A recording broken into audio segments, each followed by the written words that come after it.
eu vou pedir a você aqui que cante conosco. Finda-se esse dia que meu Pai me deu. Sombras vespertinas cobrem já os céus, mas o Senhor fica conosco e, ao sentar-se conosco, Ele está diante de nós partindo pão e nós temos a oportunidade de estar na presença do Senhor. Vamos cantar juntos? Finda-se este dia que meu Pai me deu. Sombras vespertinas cobrem já o céu. Ó Jesus bendito, se comigo estás, eu não temo a noite, vou dormir em paz. Com pecados hoje eu te entristeci, mas perdão te peço por amor de ti. Sou teu pequenino, livra-me do mal, que em ti eu tenha proteção final. Guarda o marinheiro do violento mar, e ao que sofre dores, queiras confortar. Ao tentado estende tua mão, Senhor, quando o triste aflito o Consolador, pelos pais e amigos, pela santa lei,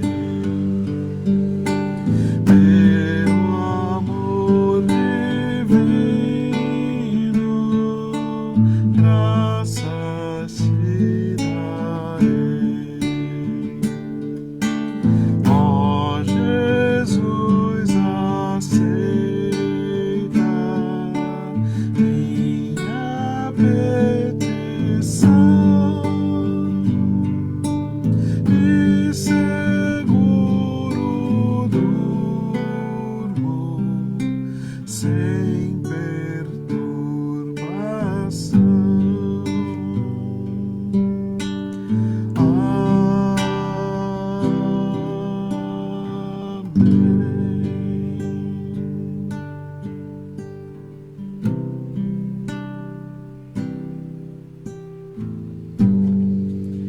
Amém, amém, amém.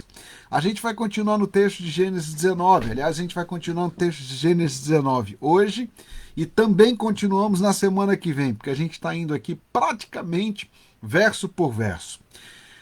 Então, nós paramos naquele momento em que Ló fecha a porta e os homens da cidade de Sodoma, tanto os velhos como os novos, todos, na sua perversidade, na sua corrupção, estavam ali tentando fazer uma violência e queriam violentar, abusar estuprar os anjos e ameaçaram Ló e a sua família.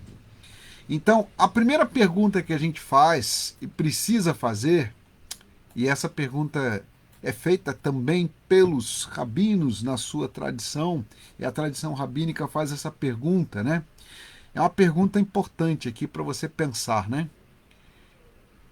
Nós oramos e intercedemos para que Deus levante 10 justos em cada cidade.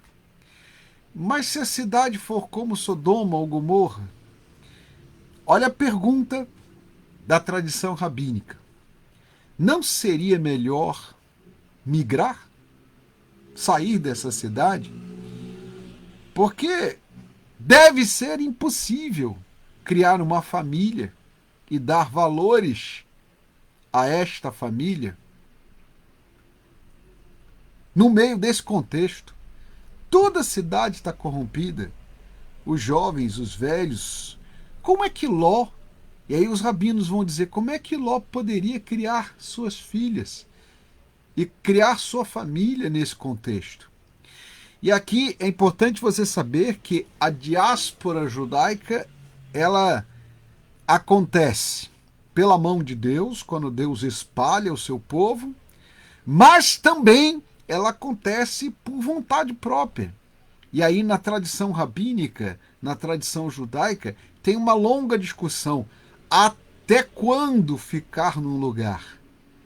E a resposta da tradição rabínica é até que a corrupção se torne clara e notória e generalizada. Nesse contexto, não há como ficar. Se é incompatível a cidade com os valores da ética e da vida familiar e a gente pode até continuar aqui, e os valores da Torá, da lei de Deus e do próprio Deus, se a cidade é incompatível com Deus, é melhor migrar.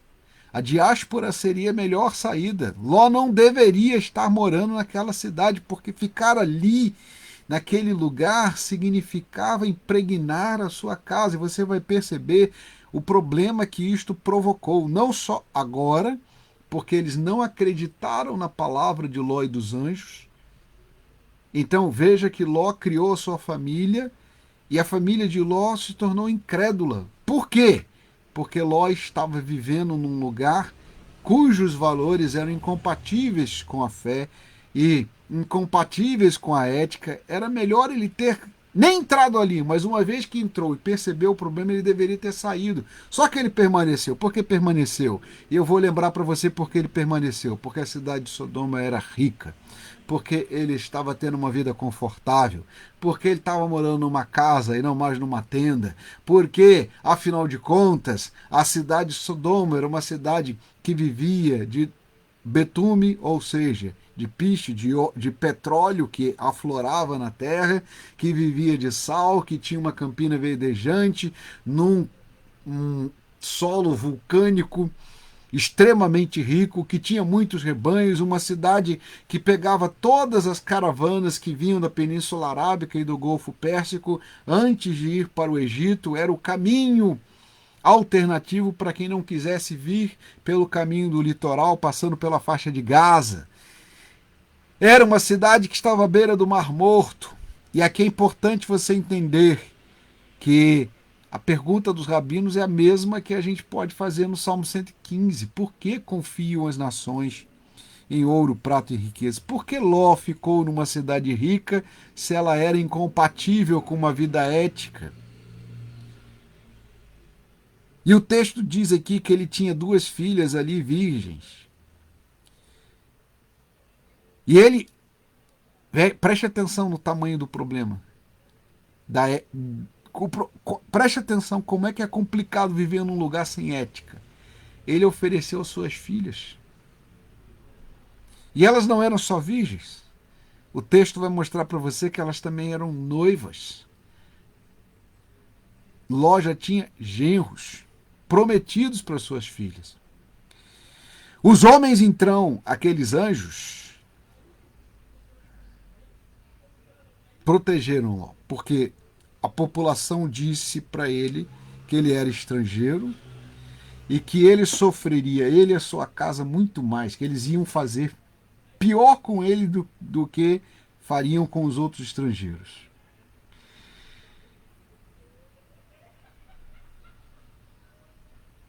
Então, empurraram Ló com violência e avançaram para arrombar a porta. As pessoas que ali estavam, os cidadãos de Sodoma, os sodomitas, empurraram Ló com violência e foram arrombar a porta. Arrombaram a porta de Ló, porque Ló já tinha fechado a porta, né? Nisso, os dois visitantes, os dois anjos, agarraram Ló, puxaram-no para dentro e fecharam a porta.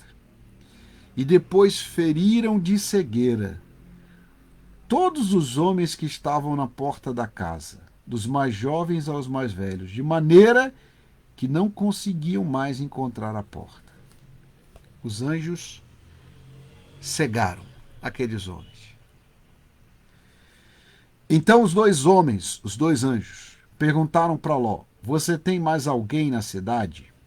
Genros, filhos ou filhas, ou qualquer outro parente? Tire-os daqui, porque estamos para destruir este lugar. As acusações feitas ao Senhor contra este povo, quer dizer, o clamor que as pessoas faziam a Deus contra esta cidade, contra este povo, são tantas que ele nos enviou para destruir a cidade. Agora preste atenção no verso 14. Então Ló foi falar com seus genros, os quais iam casar com as suas filhas, aquelas duas filhas virgens que ele tinha. Ele tinha já genros prometidos, noivos. E lhes disse: saiam imediatamente deste lugar, porque o Senhor está para destruir a cidade. Mas eles pensaram que ele estava brincando. Ao raiar do dia, os anjos insistiam com Ló, dizendo: depressa, leve daqui a sua mulher e as suas duas filhas, ou vocês também serão mortos quando a cidade for castigada. Aqui eu vou ler para você, eu estou lendo a NVI, eu vou ler para você esse mesmo texto em Almeida. Almeida, revista atualizada, diz assim: ao amanhecer, apertaram os anjos a Ló, dizendo: levanta-te, toma tua mulher e tuas filhas, que aqui se encontram, para que não pereças no castigo da cidade. As traduções são unânimes em dizer que o Senhor puniu, castigou. Tem um povo que diz aí que Deus não castiga ninguém, mas a Bíblia não diz isso. A Bíblia diz que Deus é tardio em irar-se e que ele é longânimo, é misericordioso, ele demora para derramar a punição, mas o cálice da ira de Deus um dia derrama. Então aqui está um exemplo bíblico. Mas eu também quero chamar a sua atenção para um fato. Você percebeu que Ló tinha uma dificuldade de convencer seus genros, sua família, de que eles precisavam sair da cidade de Sodoma? Ele tinha dificuldade de fazer com que eles acreditassem na palavra dos anjos, na palavra de Deus, na fé. É por isso que a tradição rabínica diz: por vezes, a migração e a diáspora é a única saída quando você percebe que o contexto social, a ética social de uma comunidade e a cultura de uma cidade são incompatíveis com a palavra de Deus e com a fé. Não adianta ficar morando ali, sua família vai ser afetada, diziam os rabinos. Então, é assim que uma pessoa crédula acaba tendo a sua credibilidade colocada em questão. Ele tinha dificuldade de convencê-lo. As pessoas achavam que ele estava brincando. Mesmo os seus familiares estavam resistindo em sair daquele lugar. E o texto continua dizendo, então, o que acontece? Como, porém, se demorasse, olha aqui, por que ele estava demorando? Ló não estava demorando, ele queria sair, ele estava tendo dificuldade de convencer seus genros, suas filhas, sua mulher, de que era preciso sair de lá. Como, porém, ele se demorasse, pegaram nos homens. Na tradução da NVI está escrito assim. E aí eu vou chamar a sua atenção para o que está escrito aqui. Tendo ele hesitado. Para dizer que Ló estava demorando porque ele estava hesitando. Ele não estava ainda saindo por vontade própria. Então os homens o agarraram pela mão, como também a mulher e as duas filhas, e os tiraram dali à força, e os deixaram fora da cidade, porque o Senhor teve misericórdia deles. E assim que os tiraram da cidade, um deles disse a Ló: fuja, por amor à sua vida. Não olhe para trás, não pare em lugar nenhum da planície. Fuja para as montanhas, ou então você será morto. Almeida coloca da seguinte forma: havendo-os levado para fora, disse um deles: livra-te, salva a tua vida, não olhes para trás, não pares em toda a campina, foge para o monte, para que não pereças. Respondeu Ló. Sabe o que Ló respondeu? Ló respondeu assim: seja feita a vontade de Deus. Foi isso que Ló respondeu? Não.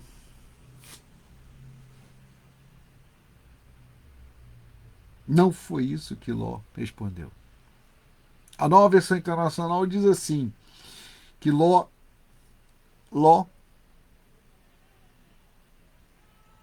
questionou e disse: não, meu senhor.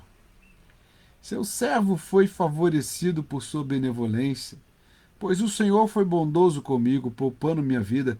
Mas não posso fugir para as montanhas, senão essa calamidade cairá sobre mim e morrerei. Aqui perto, uma cidade pequena, está tão próxima que dá para correr até lá. Deixe-me ir para lá, mesmo sendo tão pequena, lá estarei a salvo. A Ló estava querendo negociar. Eu não vou ficar na montanha, não. Mas para a montanha, não. Lá não tem nada para fazer. Leve para uma cidade mais próxima. Percebe que Ló está resistindo à ideia de que Deus decidiu julgar a cidade de Sodoma? Percebe que ele está tentando manter seu estilo de vida? Percebe que ele e sua família estão de alguma maneira tentando negociar com Deus e com os anjos diante da calamidade? Percebe isso? Se você percebe, eu quero que você entenda que, de fato, Deus é misericordioso porque ele permitiu isso. Está bem, disse o anjo. Também lhe atenderei este pedido. Não destruirei esta cidade da qual você fala.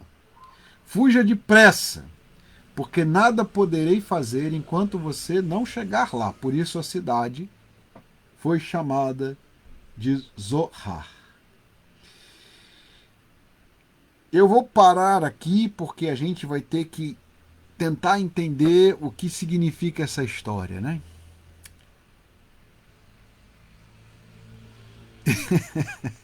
A Bernadette falou, ele se ligou na cidade mesmo, né? O Senhor estava querendo cortar ele, mas ele está querendo manter esse vínculo. Ele foi para uma cidade chamada Zoar. Eu vou parar aqui por quê? Porque na segunda-feira a gente vai ter que responder a pergunta ali do Edivaldo. O que aconteceu com a mulher de Ló? E na segunda, na terça e na quarta a gente vai ter um problema sério. O que aconteceu com a mulher de Ló é segunda-feira que vem que nós vamos falar. O que aconteceu com as filhas de Ló é o que nós vamos falar na terça-feira. E na quarta-feira, o que aconteceu com os moabitas e amonitas. E a gente vai ter a oportunidade de olhar essa história bíblica toda. E aí eu preciso lembrar para você que a sabedoria antiga diz que é impossível entrar numa mina de carvão, numa carvoaria ou numa carpintaria com uma roupa branca e não ficar sujo. É impossível mexer na lama e mexer no lixo sem se sujar. E é o que aconteceu com Ló, com a sua mulher e com as suas filhas. É o que aconteceu com aqueles que de alguma maneira se contaminaram com esta cidade que estava condenada. A teologia, a filosofia, a história judaica, a história cristã tem um monte de comentários. Um comentarista da tradição alegórica judaica diz que o exemplo da família de Ló mostra que as cidades, as culturas e as sociedades nos contaminam, de tal maneira que, quando não destroem, causam sequelas que atravessam gerações. Outros dizem que os nossos estilos de vida podem ser confortáveis e cômodos para nós, mas às vezes eles são incompatíveis com a palavra de Deus. E é preciso que nós não sejamos prisioneiros dos nossos estilos de vida. Se Deus nos mandar sair, a gente tem que ir. Se Deus nos pedir para mudar, temos que mudar. Se percebemos que há algo que é incompatível com a palavra e com a ética cristã, não tem outra coisa a fazer a não ser manter a nossa integridade, ainda que o custo seja ir para a montanha. Você vai perceber que o fato de Ló ter ido para uma cidade próxima a Sodoma manteve aquilo que Deus queria cortar, e a misericórdia de Deus impediu que Ló entrasse num caminho de destruição completa, mas o Senhor permitiu que ele fosse para uma cidade onde, de alguma maneira, os costumes, a ética, a imoralidade, a ilegalidade, a iniquidade permaneceram. Zohar entra na história do judaísmo, na história do Oriente Antigo e na história da filosofia como um lugar de práticas ocultas, como um lugar de magia, de feitiçaria. Pior, essa cidade e os seus descendentes vão aparecer na trajetória bíblica em alguns momentos como inimigos do povo de Deus. Então veja, quando a gente pensa nisto, nós entendemos em primeiro lugar que Deus está dizendo para nós que muitas vezes Ele gostaria que a gente tivesse uma situação de ruptura completa, mas a gente conversa com Deus, a gente negocia com Deus e Deus, por sua misericórdia, permite que a gente troque um mal maior por um mal menor, mas o que Ele queria é que a gente não tivesse o mal. Deus permite que a gente saia de Sodoma e vá para Zohar. Mas não é esse o projeto de Deus. Se Ló tivesse ido para as montanhas, sabe quem ele encontraria nas montanhas? Você sabe quem? Aquele que estava intercedendo por Sodoma. Porque quem vivia nas montanhas era Abraão. Era Abraão. Meu irmão e minha irmã, eu quero agora pedir para você que entenda que o significado da palavra Zohar em hebraico é pequeno. E por isso os teólogos da alegoria judaicos dizem Deus troca um mal maior, Sodoma, por um mal, Zohar, por um mal menor, mas continua sendo mal. O ideal, o desejável, o que Deus realmente pede de nós é que não troquemos o mal maior pelo mal menor, é que nos livremos dele. A mesma palavra que os anjos disseram para Ló, Jesus disse para os discípulos: fuja para as montanhas. A montanha aqui significa sair da influência da cidade e da cidade dos homens. A montanha aqui significa ir para o monte e encontrar a direção de Deus e da altitude. Eu queria a atitude e a altitude estão aqui juntos. E o Edivaldo está lá contando o seu testemunho, perdeu quase tudo, menos a salvação. Glória a Deus, meu irmão, por isto. Bernadette perguntando se ele foi lá para essa cidade. Ele foi, os seus descendentes depois cresceram ali. Depois a gente vai falar mais dessa cidade, porque a gente vai chegar nela lá na semana que vem. Inclusive, nós vamos falar do Zoar e vamos explicar um pouco o que essa cidade e as suas tradições levaram a outras pessoas. Mas eu aqui quero lembrar para você que João Calvino nos ensina que Deus tem os seus decretos e, portanto, ele chama de vontade decretiva, que apresenta para o homem o ideal de Deus, o projeto de Deus para nós. Mas João Calvino diz que Deus também tem uma vontade que não é exatamente a sua vontade decretiva, os seus decretos, mas é fruto da sua misericórdia. E esta vontade que é fruto da misericórdia de Deus é onde nós muitas vezes habitamos, na permissão de Deus. Porque Deus, na sua misericórdia, ele não nos violenta. Ele queria nos purificar na montanha. E aqui a montanha vai aparecer várias vezes na Bíblia como este lugar para onde devemos nos retirar para voltar. Onde Moisés recebeu a lei, na montanha. Onde Moisés foi chamado para estar diante de Deus, na montanha. Onde Cristo subiu com seus discípulos e foi transfigurado, na montanha. Nós temos aqui, em diversos lugares, em diversos momentos, o Monte Horebe, o Monte Sinai e as montanhas, como uma metáfora da condição humana e do encontro do que Deus quer para nós. Não estou dizendo aqui para você que você tem que subir nos montes, não, mas você tem que entender a diferença entre a montanha, os montes e a planície, as cidades ou os lugares que são confortáveis para os homens. A montanha aqui significa que muitas vezes o caminho que Deus requer para nós é um caminho difícil. Andar na planície é sempre mais fácil do que andar nas montanhas. Como diz ali a irmã Bernadette, é difícil viver na montanha. É difícil enfrentar o isolamento, é difícil. Às vezes, nós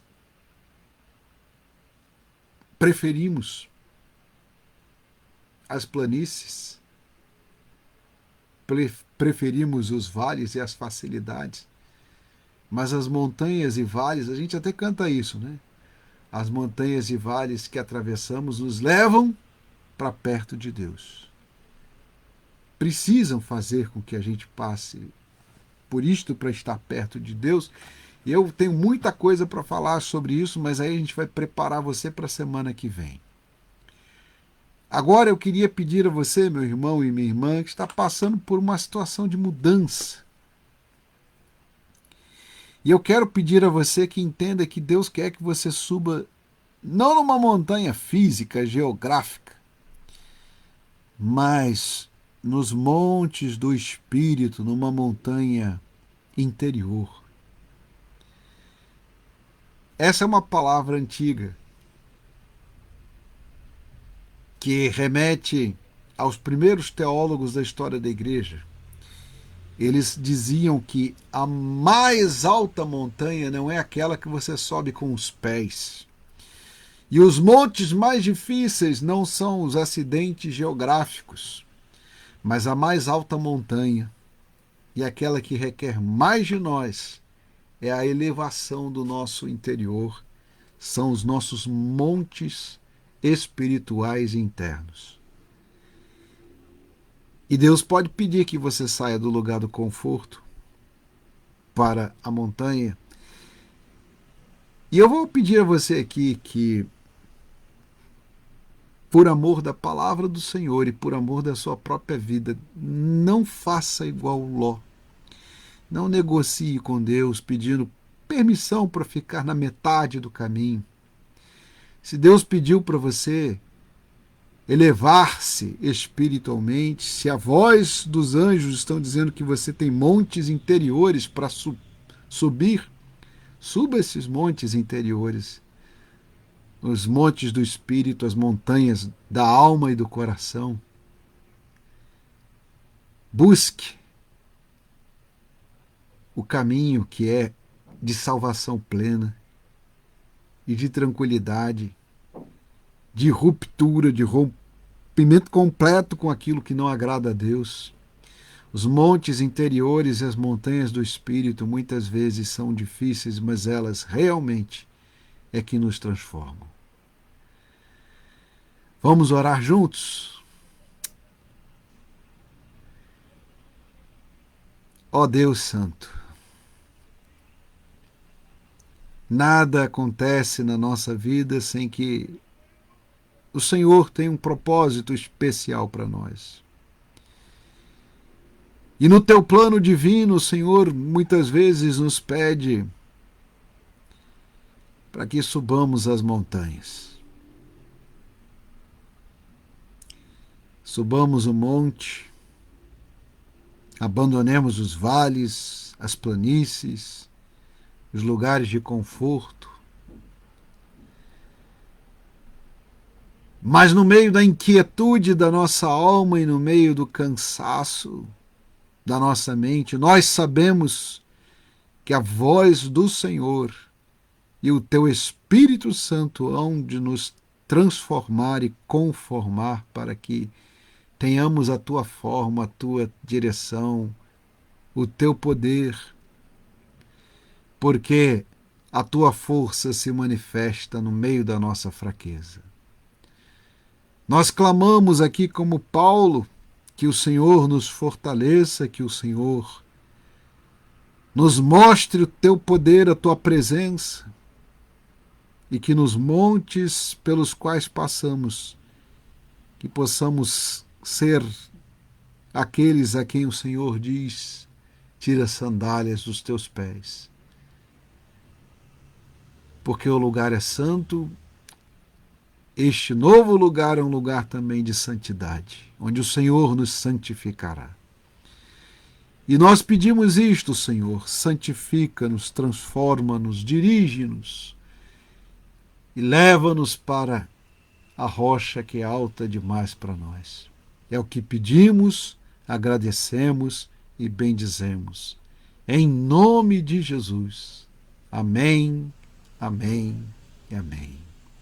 E que a maravilhosa graça de Jesus Cristo, o amor de Deus, nosso eterno Pai, e as doces e ternas consolações do Espírito Santo de Deus sejam sobre nós, hoje e eternamente. Amém, amém e amém. Amém, amém e amém.